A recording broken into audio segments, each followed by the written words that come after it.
आज स्टार्ट करेंगे नया चैप्टर फ्रिक्शन, है ना। न्यूटन लॉ के बारे में बता देंगे थोड़ा थोड़ा करके, है ना। अब फ्रिक्शन स्टार्ट करेंगे।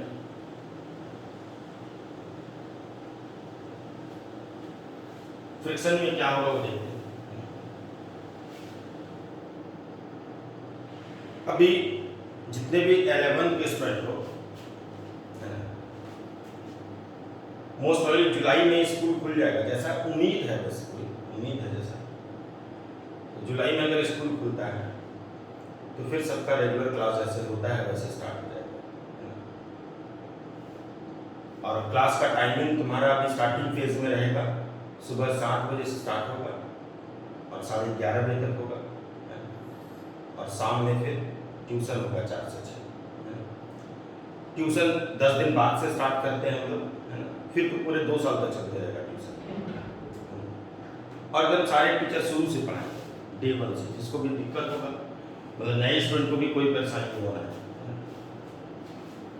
फ्रिक्शन एक्चुअली क्या है ना कि अभी तक हम लोग जो पढ़े न्यूटन लॉ ऑफ मोशन में, वो हम लोग पढ़ रहे थे स्मूथ सरफेस, मतलब एक तरह से फ्रिक्शनलेस सरफेस। और अब फ्रिक्शन में जो है बात करेंगे रफ सरफेस का। तो जो सरफेस रफ होगा, एक्चुअली क्या है ना कि जो सरफेस होता है वो रफ ही होता है। फ्रिक्शनलेस सरफेस प्रैक्टिकली इम्पॉसिबल है ना। जैसे अगर ये कोई टेबल है या कोई भी सरफेस है, उसके ऊपर अगर ये कोई ब्लॉक रख दिए हैं जिसका मास एज्यूम कर लो m है, तो बनाते तो हम लोग ऐसे ही हैं, लेकिन ये एक्चुअल में होगा कैसा। तो अगर हम इसका एक्चुअल डायग्राम बनाएंगे, यानी माइक्रोस्कोपिक व्यू अगर देखेंगे, तो इस तरह से होगा। ये इसका माइक्रोस्कोपिक मतलब सरफेस कैसा होगा, रफ होगा इस तरह से। तो ये ब्लॉक हो गया जिसका मास, यानी ये कैसा व्यू हो गया, माइक्रोस्कोपिक व्यू।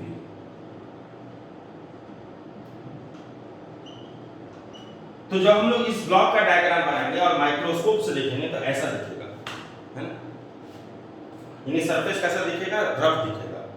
अब बताओ तो इसका एफबीडी याद है तुमको, फ्री बॉडी डायग्राम, इसका वेट कितना हो गया mg, ये क्या हो गया नॉर्मल।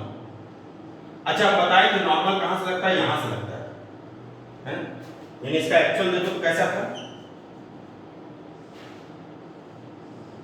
ये अगर इसका मास m है तो इसका वेट कैसा होगा, इससे देखो वेट हमेशा वर्टिकली डाउनवर्ड लगता है, और ये चूंकि कांटेक्ट है इसलिए नॉर्मल है, एकदम प्लेन के परपेंडिकुलर। अब यहां पर नॉर्मल का बहुत ज्यादा यूज होने वाला है तुम्हारा, है ना। तो इसका एफडी बनाते हैं, इसका वेट कितना हो गया mg,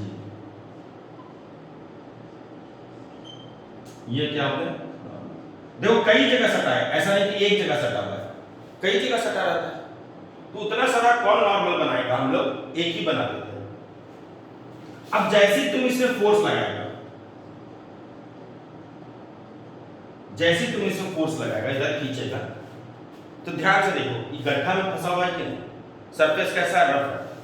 अब ये जो रफ सरफेस है इस गड्ढे में फंसा हुआ है, जैसे तुम ताकत लगाएगा तो ये गड्ढा से निकलेगा, फिर नेक्स्ट में जाएगा, फिर ऐसे करके। तो सरफेस रफ है, ऊपर खाबड़ जिसको बोलते हो ना, तो क्या होगा, जाएगा निकलेगा, ऐसे करके जाएगा, तो दिक्कत हुआ कि नहीं, बार बार फंस रहा है इसमें। तो इसी को तो फ्रिक्शन बोलते हैं, है ना। यही चीज जो हो गया, इसी को क्या बोलते हैं, फ्रिक्शन बोलते हैं। इसका मतलब फ्रिक्शन जो होगा ना, वो 2 चीज पे डिपेंड करता है। एक कैसा सरफेस है ना, जिसपे तुम लेके जाना चाहते हो ब्लॉक। अगर सरफेस मान लो रोड एकदम बहुत बढ़िया है, या फॉर टाइम भी मान लो ग्लास है, ग्लास के ऊपर किसी को स्लाइड करना है, तो क्या होगा, ये जो लोअर सरफेस है, ये नीचे का सरफेस है, इसमें उतना जिगजैग नहीं होगा। अगर ग्लास का बनाएंगे तो कम होगा, ये ग्लास का बना दिया कम होगा, और नॉर्मल रोड का बनाएंगे तो ज्यादा होगा, है ना। सैंड का बनाएंगे तो और ज्यादा होगा, सैंड में यानी बालू में क्या होगा, और ज्यादा फ्रिक्शन होता है ना। तो इस तरह से रहेगा। इस सरफेस पे डिपेंड करेगा, दूसरा किसको स्लाइड कर रहे हो उस पर भी डिपेंड करेगा, यानी कौन से ब्लॉक को स्लाइड कर रहे हैं उस पर। अब मान लो आइस के ऊपर अगर आइस को स्लाइड कराएंगे तब तो दोनों सरफेस एकदम अच्छा होगा, तो गड्ढा कम है तो आसानी से खींचाएगा। अब जिस ब्लॉक को स्लाइड कर रहे हो वो मान लो रफ है, तो क्या होगा, ले जाना मुश्किल होगा। जैसे ईटा को ले जाएंगे, टेबल लेके जाएंगे, है ना, इस तरह से कोई भी चीज ले जाएंगे, तो इसका मतलब किस सरफेस को पर रखा हुआ है और किस ब्लॉक को ले जाना है, वो दोनों पे डिपेंड करेगा फ्रिक्शन।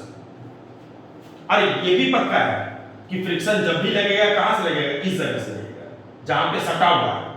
तो फ्रिक्शन फोर्स ऐसे दिखाते हैं, F और छोटा हुआ है, यानी यहां पर इसको देखो, बार बार तो ऐसा बनाएंगे नहीं, यानी यहां पर अगर फोर्स लगा रहे हैं इस तरह से, अप्लाई की इस तरह से, है ना, तो फ्रिक्शन फोर्स किधर लगेगा, इस तरफ लगेगा। ये एरो दिखाना, ये जब भी अप्लाई करते हैं फोर्स तो बोला जाता है direction of friction force is opposite to the direction of applied force. Friction force का डायरेक्शन अप्लाइड फोर्स के उल्टा लगेगा, ये चीज। तो ये यहां पर पूरा कंप्लीट हो गया। तो फ्रिक्शन फोर्स अब किस किस चीज पे डिपेंड करता है, तो न्यूटन के अनुसार, ये भी न्यूटन का ही है ना, तो कहता है कि फ्रिक्शन फोर्स होता है वो डिपेंड करता है नॉर्मल फोर्स पे। नॉर्मल मतलब कितना कस के सटा हुआ, इस दोनों के बीच का जो कांटेक्ट फोर्स होता है, देखो इसका एक्चुअल डायग्राम, ये हो गया mg, और नॉर्मल कहां से लगता है, एकदम यहां से, जहां सटा होता है। तो जो सटा हुआ जगह ये, यानी यहां, इसी को बोलते हैं नॉर्मल फोर्स। तो कहता है कि नॉर्मल अगर ज्यादा होगा तो फ्रिक्शन फोर्स भी क्या होगा, ज्यादा होगा। ये तो स्वाभाविक है ना। अगर जोर से सटा रहेगा, नॉर्मल मतलब कांटेक्ट फोर्स, अगर कस के चिपका रहेगा तो स्लाइड करना क्या होगा, टफ होगा। अगर हल्का कांटेक्ट रहेगा, कम कांटेक्ट रहेगा तो आसानी से जाएगा, है ना। जैसे अगर किसी ब्लॉक को अगर आगे लेके जाना है या किसी भारी चीज को आगे लेके जाना है और एक आदमी को बोले काम को हल्का से उठा के रखो, तो अगर कोई उठा के रखेगा, तो अगर कोई उठा के रखा तो उससे फायदा क्या होगा, तो उससे फायदा क्या होगा, कांटेक्ट क्या हो जाएगा, कम हो जाएगा, तो स्लाइड करना क्या हो जाएगा, आसान हो जाएगा। तो फ्रिक्शन फोर्स होता है वो डिपेंड करता है कि कितना कस के यहां चिपका हुआ है ना। यही कहता है Newton law, friction force directly किसके होता है, नॉर्मल फोर्स के। नॉर्मल फोर्स किसको बोलते हैं, जो कांटेक्ट के बीच में रहता है, इन दोनों के बीच में, है ना। दूसरा यहां पे प्रोपोर्शनलिटी कांस्टेंट है, क्या आता है, म्यू। ये जो ऐसे लिखे हैं इसको बोलते हैं म्यू, MU। तो फ्रिक्शन फोर्स क्या होगा, म्यू इनटू एन। ये म्यू को बोलते हैं कोएफिशिएंट ऑफ फ्रिक्शन।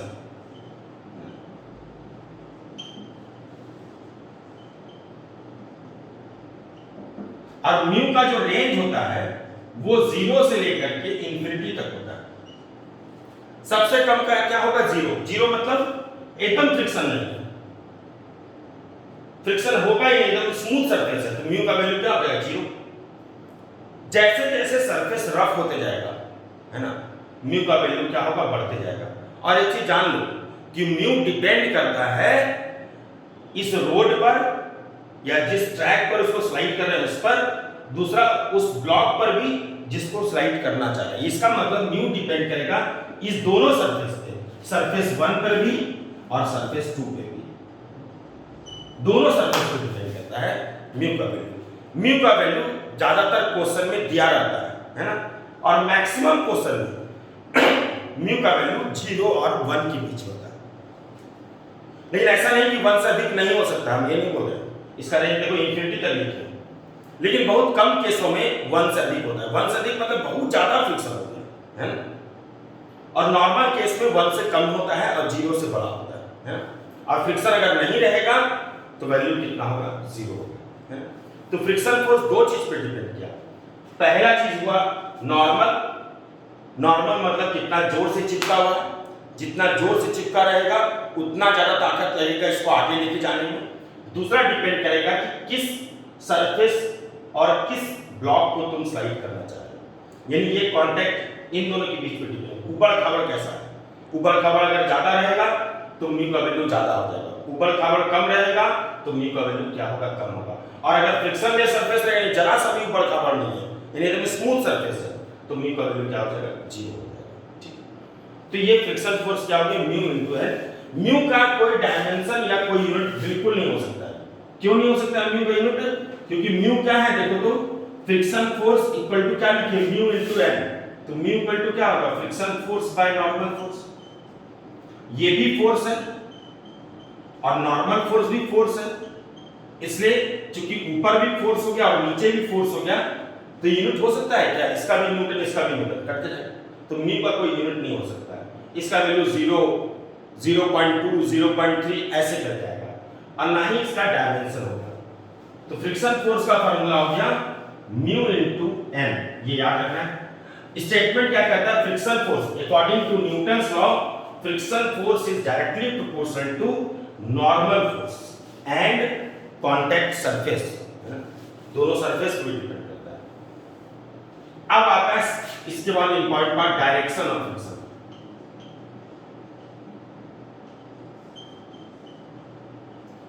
ये बहुत इंपॉर्टेंट है, फ्रिक्शन न्यूटन्स लॉ पे ही बेस से तुरंत समझ में आ जाएगा।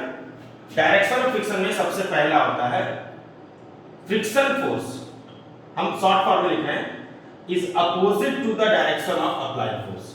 क्लास में जब आओगे तो पूरा डिटेल करके लिखा दूंगा।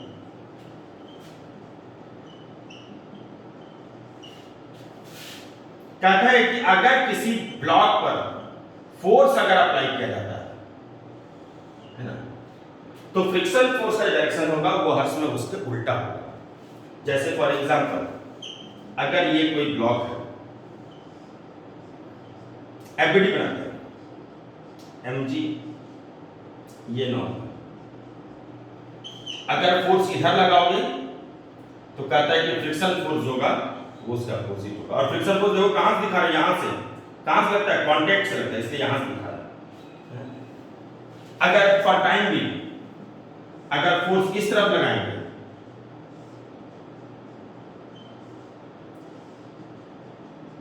इस तरफ फोर्स लगाएंगे, तो फ्रिक्शन फोर्स होगा इस तरफ, हर सब उल्टा रहता है। फ्रिक्शन फोर्स क्या होगा, opposite to the direction of applied force. जिधर फोर्स अप्लाई होगा हर समय फ्रिक्शन फोर्स उसके उल्टा होगा, है ना, ये पहला होगा। और दूसरा जो है इसका सबसे इंपॉर्टेंट पार्ट है ना, कभी भी ये मत बोलना कि direction of friction force is opposite to the direction of motion.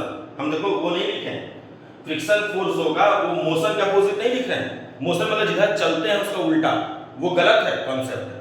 हम क्या लिख रहे हैं कि फ्रिक्शन फोर्स का डायरेक्शन अप्लाइड फोर्स के उल्टा होता है, यानी जिधर तुम ताकत लगाते हो उसके उल्टा लगता है फ्रिक्शन फोर्स, है ना, ये चीज है। और दूसरा बड़ा इंपॉर्टेंट पार्ट है,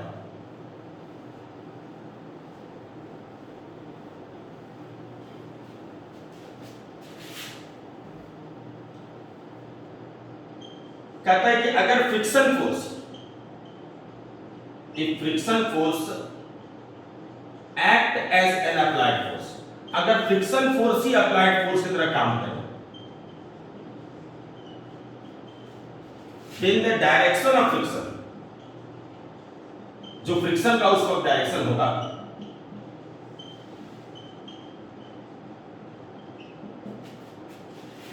depends upon cause of motion।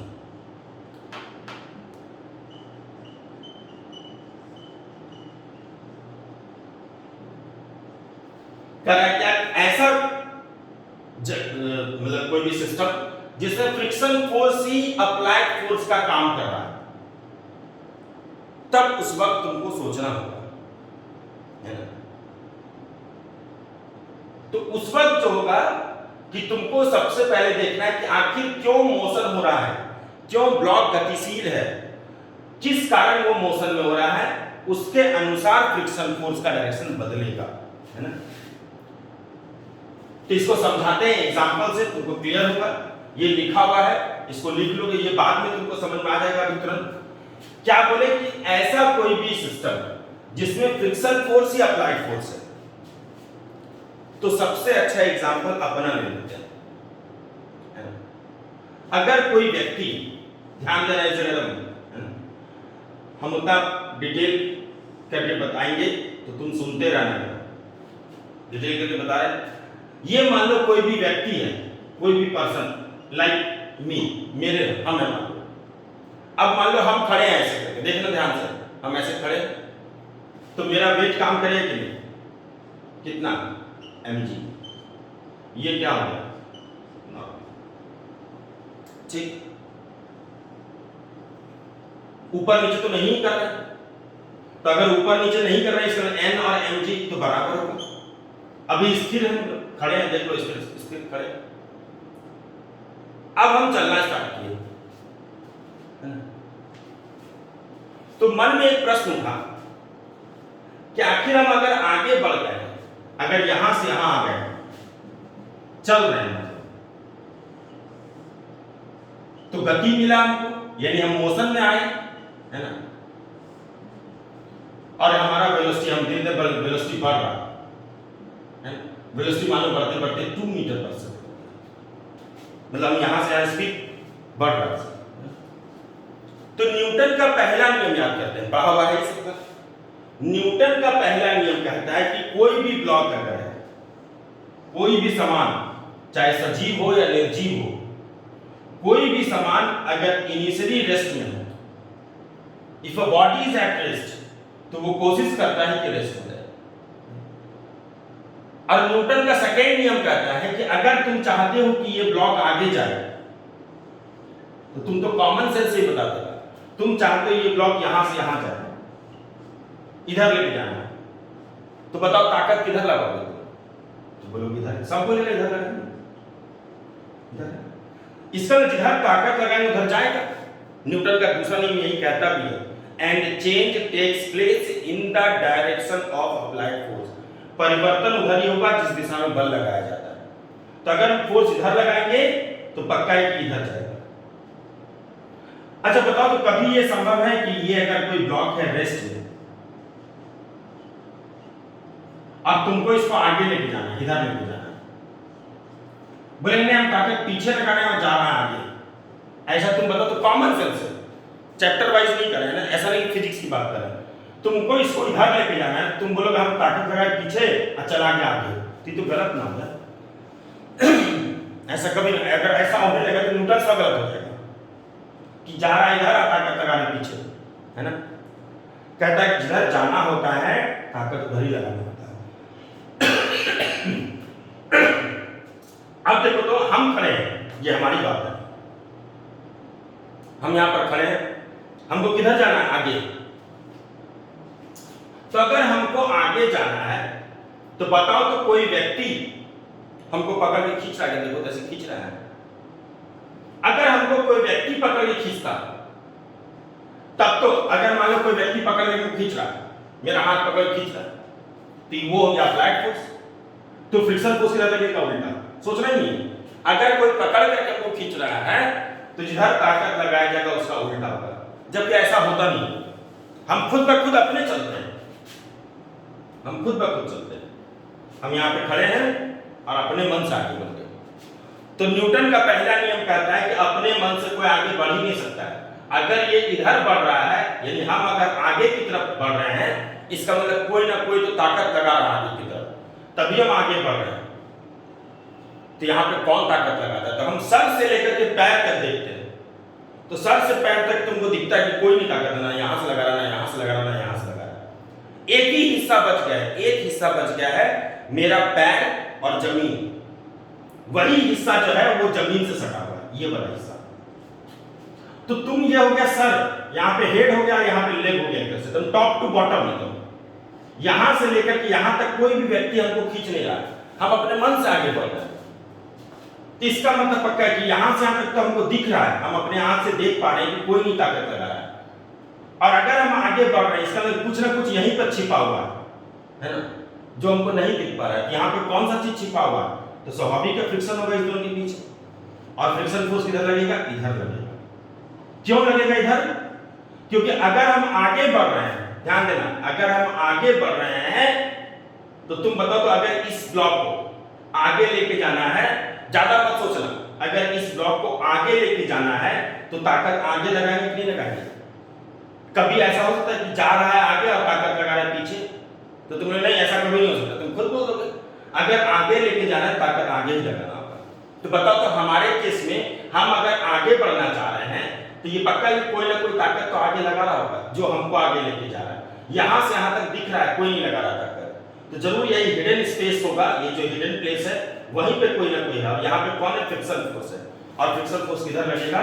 जिधर हम जाते हैं उसी दिशा में लगता है।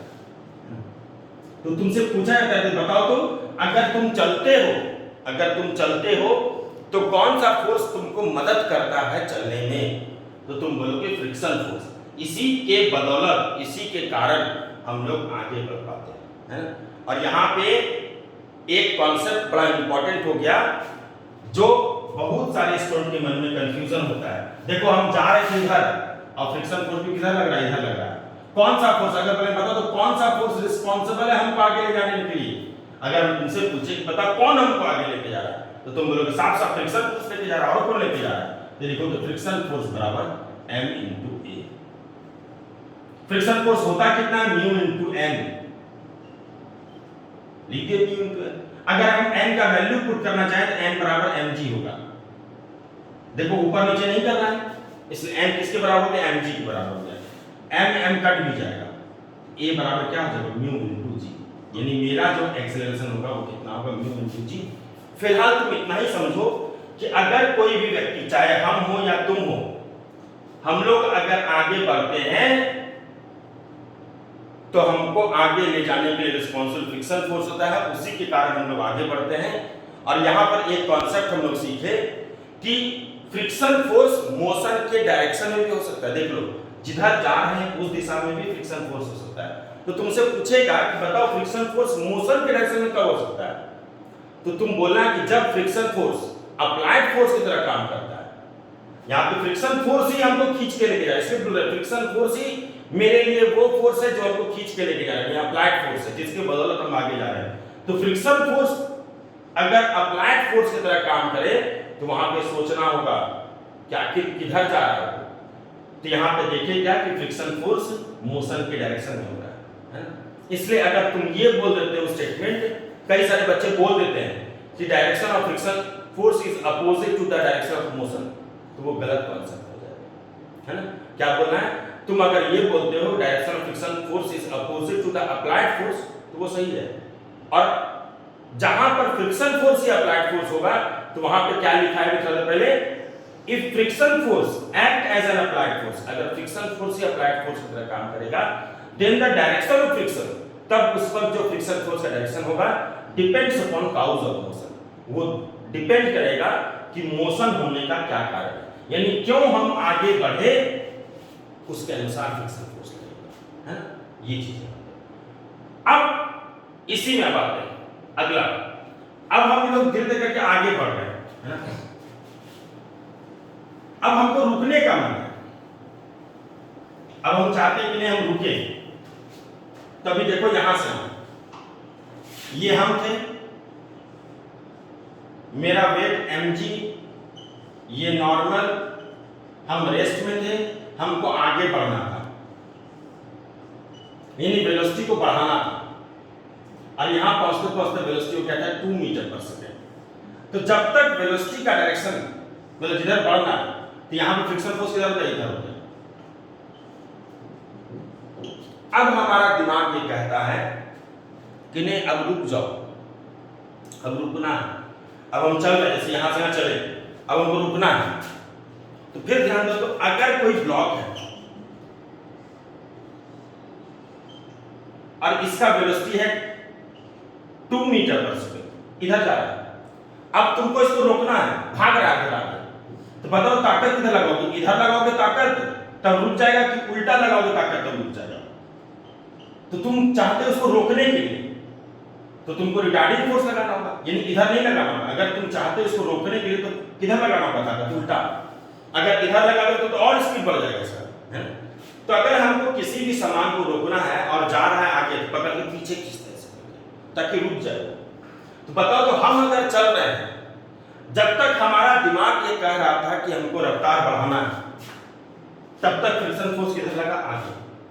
जब हमारा दिमाग ये कहने लगा कि नहीं अब हमको रुकना है ना, नहीं तो गिर जाएंगे, है ना, आगे अब हमको स्पीड कम करना है, तो जैसे तुम्हारा दिमाग ये सेंस किया कि अब वेलोसिटी घटाना है और धीरे धीरे आगे जाके रुकना है, तो तुरंत फ्रिक्शन फोर्स अपना डायरेक्शन चेंज करता है तुरंत। अब ये इस वक्त इधर नहीं लगेगा, अब ये तुरंत अपना डायरेक्शन चेंज करेगा with the help of brain, है ना।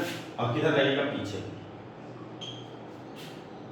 क्योंकि इसको रोकना था, इसका वेलोसिटी घटाना था, है ना। अब धीरे धीरे रोकना था, तो फ्रिक्शन फोर्स किधर लगा? उल्टा लगा। तो कब हमको चलना है और कब हमको रुकना है, इसके अनुसार फ्रिक्शन फोर्स का डायरेक्शन बदल रहा है। जब हमारा मन कहा कि नहीं हमको आगे बढ़ना है ना, दौड़ना है, तो फ्रिक्शन फोर्स आगे लगा। अब हमारा ब्रेन कह रहा है कि नहीं अब धीरे धीरे रुकना है, तो फ्रिक्शन फोर्स पीछे लग गया। इसी कारण फ्रिक्शन फोर्स के बारे में ये बोला जाता है कि डायरेक्शन ऑफ फ्रिक्शन जो है, ये जो फ्रिक्शन फोर्स का डायरेक्शन है, ये सेल्फ एडजस्टेबल फोर्स है। ऐसे समझो, फ्रिक्शन फोर्स को हम लोग एक और चीज बोलते हैं, एक और नाम है इसका, friction force is also known as self adjustable force. Friction force को सेल्फ एडजस्टेबल फोर्स बोलते हैं। क्यों बोलते हैं? क्योंकि पहले फ्रिक्शन फोर्स किधर लग रहा था? आगे, जब हमको दौड़ना था। अब मेरा मन ये कह रहा है, मेरा ब्रेन ये कह रहा है कि नहीं अब हमको रुकना है, तो फ्रिक्शन फोर्स तुरंत अपना डायरेक्शन बदला, आगे से किधर चला गया? पीछे की तरफ चला गया। तो खुद ब खुद एडजस्ट किया ना, इसलिए फ्रिक्शन फोर्स को क्या बोला जाता है? सेल्फ एडजस्टेबल फोर्स बोला जाता है। सब पता है, सबसे ज्यादा लाइफ में अगर तुम देखे होगे तो यही वाला केस होता है। अब तुम कोई भी मोटरसाइकिल, कार, कोई भी चीज चलाते हैं लोग, है ना, तो वहां पे यही कॉन्सेप्ट काम करता है। अब बताओ तो, अगर मान लो फॉर टाइम बिंग अगर कोई कार है, या कोई भी कार रहे, मोटरसाइकिल रहे, बस रहे, कोई भी टू व्हीलर या फोर व्हीलर, ये अगर कार है रेस्ट में, इसको बोल दिया फ्रंट व्हील, ये आगे वाला चक्का, इधर हेड है, इधर आगे जाना है, ये हेडलाइट हो गया, और ये हो गया रियर व्हील। ये तो पक्का है कि सरफेस रफ होगा तभी गाड़ी आगे बढ़ पाएगी। अब बता दो तुम कार रहे या कोई भी रहे, और मान लो आगे वाला चक्का, जो चारों चक्का एक साथ नहीं चलता है ज्यादातर गाड़ियों में। जैसे अगर मारुति का अगर कोई भी गाड़ी लेता है, एल्टो ले लिए, वैगनआर ले लिए, या i10 ले लिए हुंडई का, तो उसमें क्या होता है? आगे वाला चक्का चलता है, इंजन से कौन अटैच रहता है? ये बोनट हो गया, आगे वाला चक्का चलता है, ये मूव करता है, इसलिए बोलते हैं फ्रंट व्हील ड्राइवर। जिस गाड़ी में आगे वाला चक्का चलता है उसको बोलते हैं FWD। जैसे मान लो मोटरसाइकिल है या साइकिल है, उसमें कौन सा चक्का चलता है? पीछे वाला चक्का चलता है, चेन से अटैच रहता है, आगे वाला तो फॉल्स रहता है, तो उसको बोलते हैं मोटरसाइकिल। सब कैसा गाड़ी है? Rear wheel driver, RWD, rear wheel driver. और कई सारा ऐसा गाड़ी होता है जिसमें चारों चक्का एक साथ चल सकता है, तो उसको बोलते हैं ऑल व्हील ड्राइव, है ना, या फोर व्हील ड्राइव, है ना। लेकिन मैक्सिमम गाड़ी में या तो आगे वाला चलेगा, नहीं तो पीछे वाला चलेगा, और हायर सेगमेंट की गाड़ी में ही चारों चक्का एक साथ चलने का ऑप्शन रहता है। तो अगर ये आगे वाला चक्का चल रहा है, मान लो इंजन से अटैच है आगे वाला, तो बताओ तो कार अगर आगे बढ़ रहा है, तुम खुद सोचना, कार अगर आगे बढ़ रहा है तो कौन वाला चक्का इसको आगे लेके जा रहा है? अगर ये आगे जा रहा है, तुम देखोगे क्या कि हेडलैम्प से आगे से कोई क्या खींच रहा है कार को क्या? तो तुम लोग नहीं, काम तो अपने चलता है, एक्सीलरेटर लेते हैं, चलता है। तो बताओ तो अगर तुम एक्सीलरेटर लिए तो एक्सीलरेटर का काम क्या है? खाली चक्का को घुमाना, और कोई काम नहीं है एक्सीलरेटर का, सिर्फ चक्का घुमाने का काम करता है, और कोई काम नहीं। रोड पे चलने का काम कौन करता है? Road grip. रोड ग्रिप किसको बोलते हैं? टायर और रोड के बीच का जो ग्रिप होता है, यानी फ्रिक्शन जो होता है, उसी को बोलते हैं रोड ग्रिप। तो कार में क्या है कि चूंकि आगे का चक्का चलता है, और कार जस्ट लाइक जैसे हम लोग का केस है, वही चीज कार का केस है, कोई इसको नहीं खींच रहा है। देखो तो कोई पकड़ के खींच रहा है, इसका मतलब जो भी हिडन पार्ट है, जो भी है यही चक्का और रोड के बीच में, यानी रोड ग्रिप जिसको बोलते हैं, जो भी हो रहा है इसी जगह हो रहा है ना। तो अगर ये गाड़ी आगे बढ़ रहा है और कोई भी नहीं ताकत लगा रहा, देख लो एकदम आगे से कोई नहीं ताकत लगाता है, जो चक्का और रोड का है वही चीज चल रहा है, तो ये जो फ्रंट व्हील होता है ना, जब गाड़ी का रफ्तार बढ़ना होता है तो इसमें किधर लगता है? फ्रिक्शन फोर्स आगे लगता है। तो तुमसे पूछेंगे कि बताओ कार में कौन से चक्के में फ्रिक्शन फोर्स आगे लगता है? तो जो चक्का चलता है, यानी जो चक्का इंजन से अटैच होगा, जो व्हील इंजन से अटैच होगा, उसमें फ्रिक्शन फोर्स उसी दिशा में लगेगा जिस दिशा में कार या मोटरसाइकिल चल रहा है। और जो चक्का फॉल्स होगा, जैसे ये रियर ये फॉल्स है, ये कोई काम का नहीं, ये तो ऐसे पड़ा हुआ है। तो चूंकि गाड़ी आगे जा रहा है, इसमें फ्रिक्शन फोर्स किधर लगेगा? पीछे। इसमें फ्रिक्शन फोर्स पीछे होता है।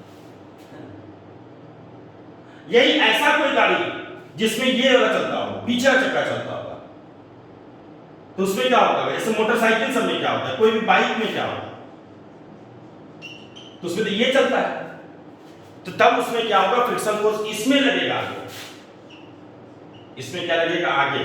अब फ्रंट व्हील क्या होता है? फॉल्स होता है, ये वाला क्या होगा? फॉल्स होता है,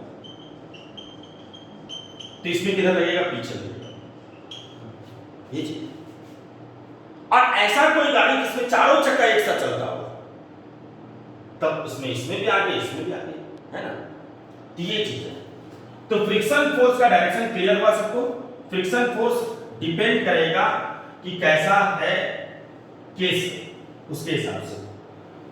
अगर कहीं पे फोर्स अप्लाई हो रहा है, तब तो तुमको सोचना ही है, जहां पर फोर्स अप्लाई हो रहा है तो वहां पे फ्रिक्शन फोर्स हर समय उल्टा लगेगा। कोई नहीं सोचना, कुछ नहीं सोचना। सोचना उस जगह है जहां पर कोई फोर्स नहीं लगा रहे, लेकिन फिर भी सामान आगे बढ़ रहा है, तो वहां पे सोचना है कि अगर आगे बढ़ रहा है, रफ्तार अगर बढ़ रहा है, तब तो पक्का है कि जिधर जाता होगा उधर ही होता होगा फ्रिक्शन फोर्स। और अगर उसको रोकना है, यानी ब्रेक लगा, जैसे मोटरसाइकिल का ब्रेक लगाएगा तो किधर लगे? पीछे। स्पीड बढ़ाएगा तो आगे, हम दौड़ेंगे तो आगे, हमको रुकना होगा तो पीछे। इसलिए फ्रिक्शन फोर्स को क्या बोलते हैं? Self adjustable force. ठीक है, चलो ओके, थैंक यू।